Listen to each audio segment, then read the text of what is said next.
Graças e paz, estamos começando mais um programa Café com Deus, que o Senhor te abençoe, que o Senhor nos dê um momento de desfrute da palavra de Deus, né? Hoje eu queria falar um pouquinho, né, dando continuidade ao que a gente falou ontem, falar um pouquinho sobre a palavra de Deus, né? Antes de ontem e no primeiro bloco do programa de ontem a gente falou sobre oração, ontem no segundo bloco a gente falou sobre a palavra de Deus e hoje eu gostaria de dar continuidade a esse assunto, lendo aí alguns versículos do Evangelho de João. Olha como o Evangelho de João começa. No princípio era o Verbo, e o Verbo estava com Deus, e o Verbo era Deus. Ele estava no princípio com Deus. Todas as coisas foram feitas por intermédio dele, e sem ele nada do que foi feito se fez. A vida estava nele, e a vida era a luz dos homens. Eu vou ler esse primeiro versículo, mas em vez de verbo eu vou usar palavra, né? No nossa tradução é verbo, mas a gente sabe que é palavra, né? No princípio era a palavra, e a palavra estava com Deus, e a palavra era Deus. Aí agora o versículo 14.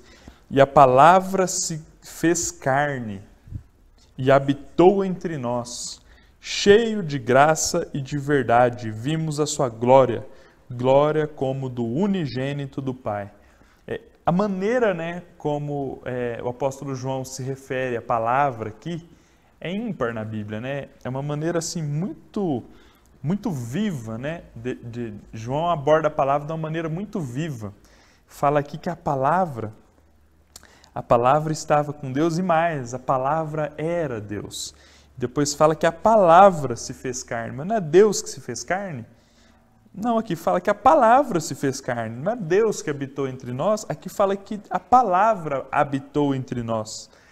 Por que está falando isso? Né? Como a gente viu no versículo 1, a palavra era Deus. Então, quando nós recebemos a palavra, na verdade nós estamos recebendo Deus. Quando você desfruta a palavra, na verdade você está desfrutando Deus. Que por meio da palavra nós possamos ter uma experiência real com Deus. Da palavra entra dentro de você, Deus está entrando dentro de você. Essa maneira assim, orgânica, viva, é como o apóstolo João aborda a palavra, né?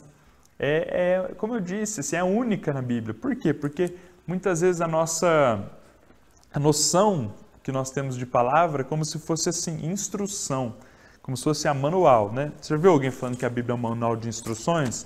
É uma coisa morta, uma coisa, eu vou ler aqui, aí eu vou saber o que eu posso fazer, o que eu não posso fazer, o que eu devo fazer, o que eu não devo fazer. Eu vou saber questões históricas aqui, o reino da Babilônia, não sei o que, os judeus e tal.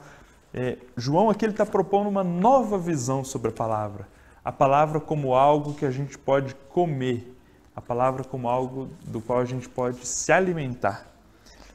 Dentro desse sentimento eu queria ler também Salmos, livro de Salmos, Salmos capítulo 1, diz assim, versículo 2, antes o seu prazer está na lei do Senhor, e na sua lei medita de dia e de noite.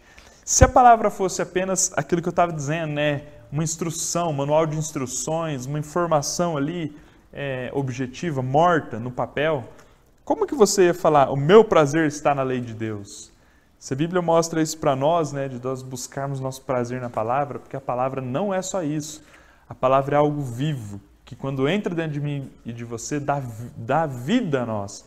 Porque a palavra, como disse João, né, ela é o próprio Deus.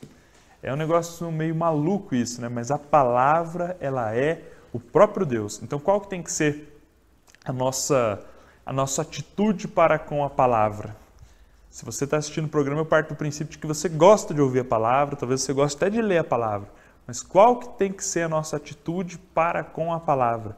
Tem que ser a atitude de se alimentar, né? Tem que ser a atitude de encontrar prazer na palavra, de saber que a palavra é o próprio Deus. Se você for ver no cristianismo, né, é muito comum as pessoas usarem a palavra para se dividir. Então, por exemplo, eu li aqui, tal, aí eu achei um negócio aqui que eu falei, puxa, isso aqui é uma grande verdade. E pode ser mesmo. Aí eu uso isso para criticar outro, eu uso isso para me dividir de outras pessoas, mas não deve ser essa a nossa atitude para com a palavra, né? Nossa atitude deve ser de desfrutar o Senhor Jesus na palavra. Nossa atitude deve ser a de comer Cristo na palavra. Queria ler um trechinho aqui. Você notou que quem fez deixou bem claro esse aspecto da palavra como algo vivo, algo orgânico, foi João, né? O apóstolo João. Não é João Batista, o apóstolo João. Aí eu queria ler um trechinho do livro aqui, A Palavra e a Oração na Vida Cristã.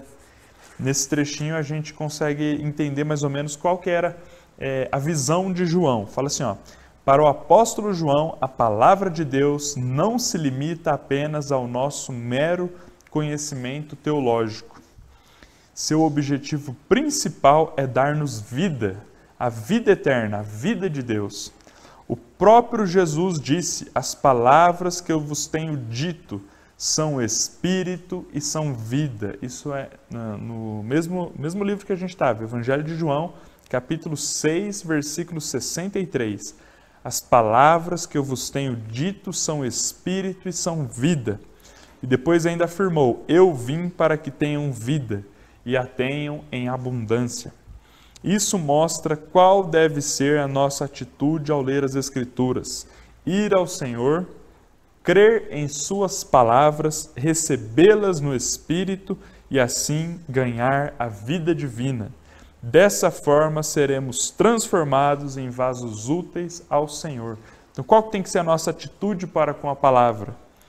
Ir ao Senhor, crer em suas palavras, recebê-las no Espírito e assim ganhar a vida divina. Você tem essa experiência com a palavra de Deus? Ou para você a palavra de Deus tem sido só como instrução, só como informação? Então isso eu posso fazer, aquilo eu não posso fazer, isso aqui eu devo fazer, outra coisa eu não posso fazer porque é pecado. Que a nossa atitude para com a palavra seja correta, né? Se você for olhar todo o ministério de João, né, a Bíblia ela tem grandes homens ali, né? Logo depois da morte e ressurreição do Senhor Jesus, vários homens desenvolveram bons ministérios, né? Paulo é um deles, Pedro é outro, Tiago é outro, João desenvolveu um ministério muito importante. Por quê? Porque João ele dava ênfase a esse aspecto da vida. Se você olhar, por exemplo, o apóstolo Tiago, que não era o Tiago que era discípulo, o Tiago que era irmão do Senhor Jesus, que era irmão de Jesus, né? Ele tinha um aspecto um pouco mais assim zeloso, ele era uma pessoa muito zelosa. Essa era talvez a característica principal dele, mas João não. João ele era uma pessoa que ele viu muito claramente essa questão da vida. Quando Jesus estava sendo crucificado, do Senhor Jesus estava saindo sangue. Todo mundo viu o sangue, mas na Bíblia fala, né, que do Senhor Jesus, do corpo dele ali, que foi furado pelo soldado, também estava saindo a água, e a água não foi todo mundo que viu. Quem que viu a água? Né? A Bíblia registra que quem viu a água foi justamente João. O sangue ele simboliza o perdão dos pecados. O que a água simboliza? A água simboliza a vida de Deus. E acho que João ficou tão tocado, né, por essa visão, que essa foi assim a tônica, né? Essa foi a essência do ministério de João, a questão de nós ganharmos a vida de Deus. Então que a palavra possa ser para nós uma fonte de vida, que nós possamos ir até a palavra para nos enchermos de Deus, né? E não para usarmos a palavra para nos dividir de outras pessoas, para arrumar confusão, e nem só para nos instruirmos a respeito das coisas de Deus, mas para realmente nos enchermos da vida de Deus, né? Espero que você tenha compreendido essa questão, que é uma questão crucial na Bíblia, né? No próximo bloco a gente vai falar um pouquinho mais sobre a palavra de Deus. Até daqui a pouquinho.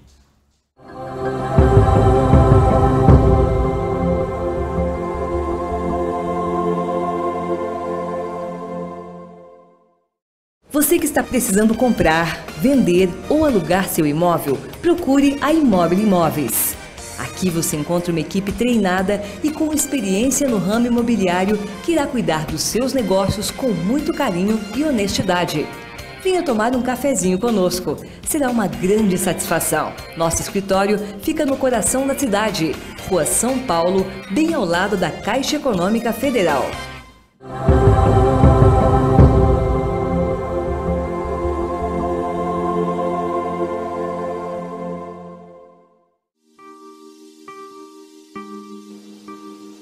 É difícil definir o amor.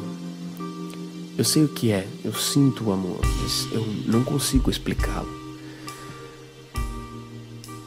Talvez seja mais fácil começar dizendo que ele não é. Não é ciumento, nunca é soberbo, não é injusto, não desiste e nunca, nunca acaba. O amor jamais acaba. O amor não é um coração, é um rio. O amor é um oceano inteiro. O amor ficará. Quando os profetas cansarem suas vozes e os dons todos cessarem, o amor ficará. Quando a fé e a esperança tiverem achado seus limites, o amor sempre dará mais um passo. O que poderia calar o amor? O ódio? O máximo que o ódio traz é morte. E o amor venceu a morte na cruz. O amor desceu ao Hades e tomou para si as chaves do inferno. O amor é maior que o tempo e as eras. O amor é a eternidade. Quando eu pequei, o amor veio em meu resgate. Pelo amor, o preço da justiça foi pago. A misericórdia sofreu a condenação e me deu graça, a chance de uma nova vida. Pelo amor, não estou mais só. O amor é um oceano. Eu estou imerso nele, mergulhado nele, cercado de tanto amor que, se eu abrir a boca, eu engulo. Se eu respirar, é ele que enche meus pulmões. Quando o amor me invade, amo os que estão perto, os que estão longe, os que são iguais a mim, os que são diferentes. A medida das minhas ações se torna um amor e nada além dele importará para mim. O amor me liga aos meus irmãos em um vínculo de paz, porque todas as barreiras foram demolidas quando o mesmo amor se partiu na cruz, derramando-se sobre todos os homens. O amor me faz querer bem aos meus inimigos, porque não há inimigos se todos estão imersos no mesmo oceano de amor. No final, quando tudo terminar, o amor ainda estará. Amor é conexão, é força que me liga aos outros, é o que permeia as vidas todas. Amor é gravidade, atrai, equilibra, leva tudo ao seu lugar. O amor enche tudo em todas as coisas. O amor enche tudo em todas as coisas. O amor é Deus. Deus é amor.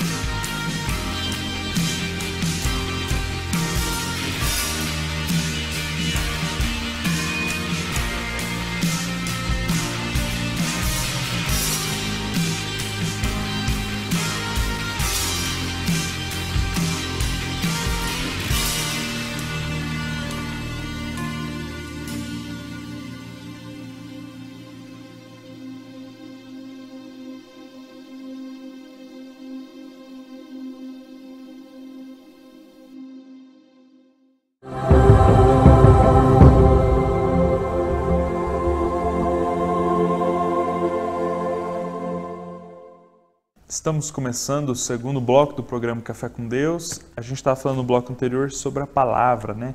Vendo principalmente alguns aspectos ali no livro de João, né? No Evangelho de João.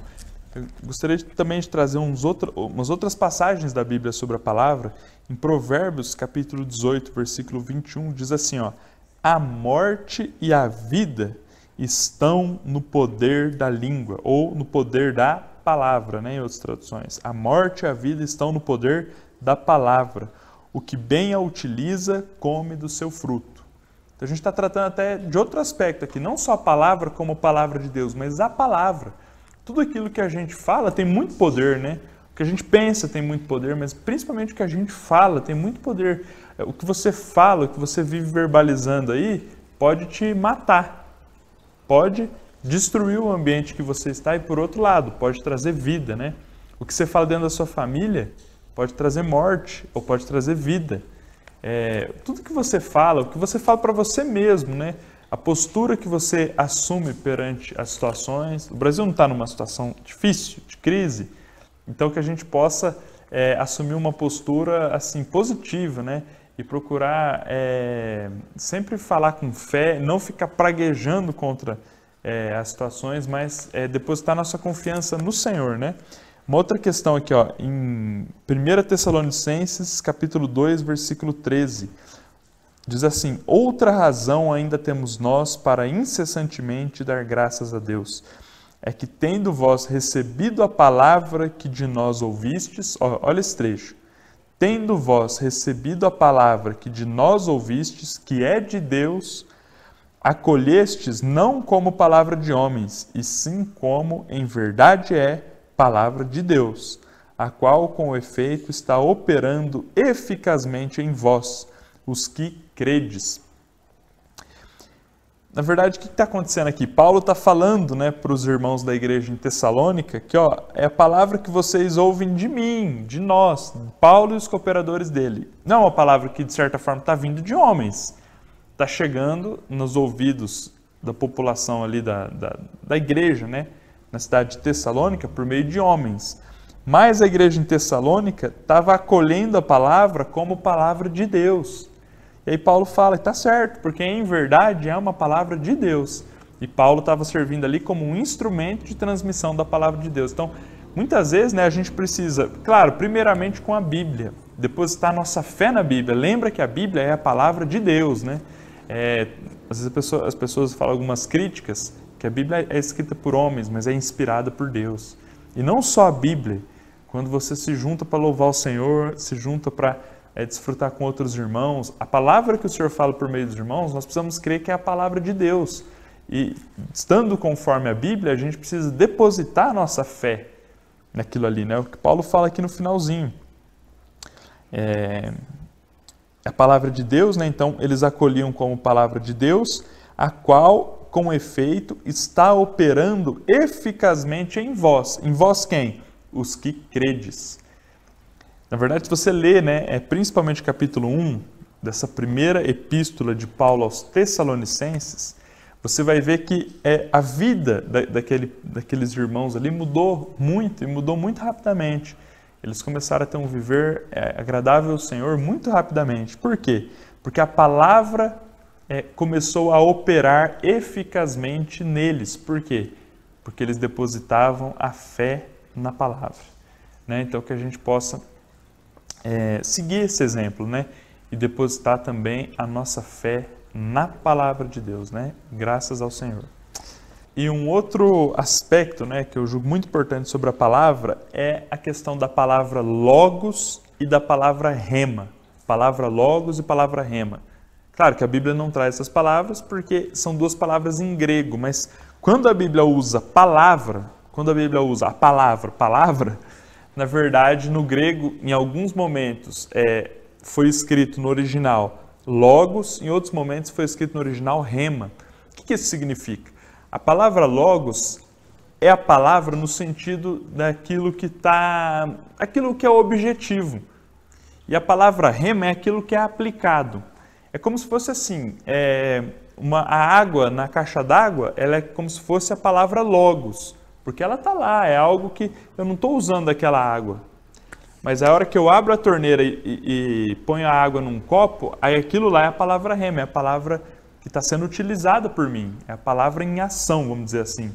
Entendeu? Então, uma coisa é a palavra logos, é aquela palavra que eu vou compreendendo, eu vou aprendendo, eu vou assimilando. Outra coisa é a palavra rema, é quando eu ponho aquilo em prática.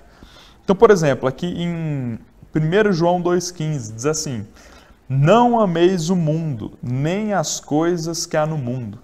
Se alguém amar o mundo, o amor do Pai não está nele, porque tudo que há no mundo, a concupiscência da carne, a concupiscência dos olhos e a soberba da vida, não procede do Pai, mas procede do mundo.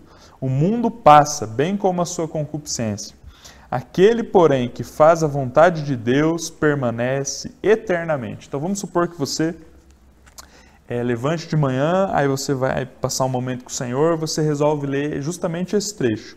Aí você lê lá: não ameis o mundo, nem as coisas que há no mundo, lê todo aquele trecho, depois lê lá o finalzinho: aquele, porém, que faz a vontade de Deus, permanece eternamente. E isso entra dentro de você. Igual a gente estava falando em 1 Tessalonicenses, nós não precisamos depositar nossa fé na palavra. Você deposita sua fé nisso. Você fala: não, puxa, realmente eu creio nisso, que eu não posso amar o mundo nem as coisas que há no mundo. Eu tenho que viver de acordo com a vontade de Deus. Então você deposita toda a sua fé nisso. E só fazendo também um outro esclarecimento. Quando fala mundo aqui, é mundo no sentido do sistema que foi criado. A gente crê que um sistema que foi criado por Satanás. Então, você sabe que você não pode amar o mundo. Tudo bem. Aí você sai da sua casa e aí você é apresentado para você alguma tentação. Sei lá, imagina alguma situação qualquer da sua vida. Mas uma situação assim que você sabe que o mundo, como um sistema, está tentando te colocar numa armadilha, está tentando te pegar. Aí você, iluminado pela palavra, lembra que eu falei que você no início do dia, você quando ia ter ali comunhão com o Senhor, que você leu ali, que você não deve amar o mundo, que você depositou sua fé nessa palavra, essa palavra ficou como se fosse na sua caixa d'água, ficou armazenada no seu coração. Aí quando, nas situações do dia a dia, você é colocado diante de uma tentação, vem o Espírito, aqui acho que em 1 João também, diz que o Espírito ele nos faz lembrar a respeito de todas as coisas. E aí vem o Espírito e fala, não faz isso aí não, porque você não pode amar o mundo, você tem que viver de acordo com a vontade de Deus.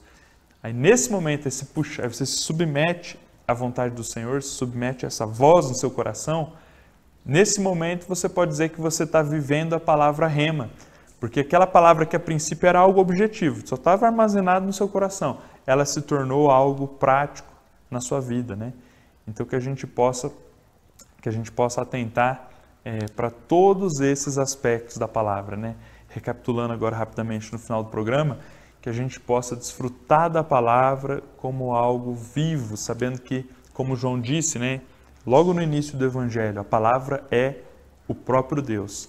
Que a gente possa encontrar toda a nossa alegria na palavra, A palavra, a Bíblia, tudo bem. Eu concordo que a leitura da Bíblia é difícil, mas a gente precisa ler a Bíblia com o espírito de oração. Pegue as palavras da Bíblia e tente transformar na sua oração. Você vai ver como fica tudo muito mais gostoso, Tudo muito mais desfrutável. E que a gente possa também, por um lado, armazenar a palavra do Senhor, por outro lado, ter a luz do Senhor para colocar toda essa palavra armazenada na nossa mente, no nosso coração, em prática. É isso que eu desejo para mim e para você, que a gente possa praticar a palavra do Senhor. Bom, é isso. Espero que você tenha desfrutado nesses dias a respeito de oração e de palavra, Nossas duas pernas, as duas pernas com as quais a gente caminha na nossa jornada espiritual. Que Deus te abençoe e até mais.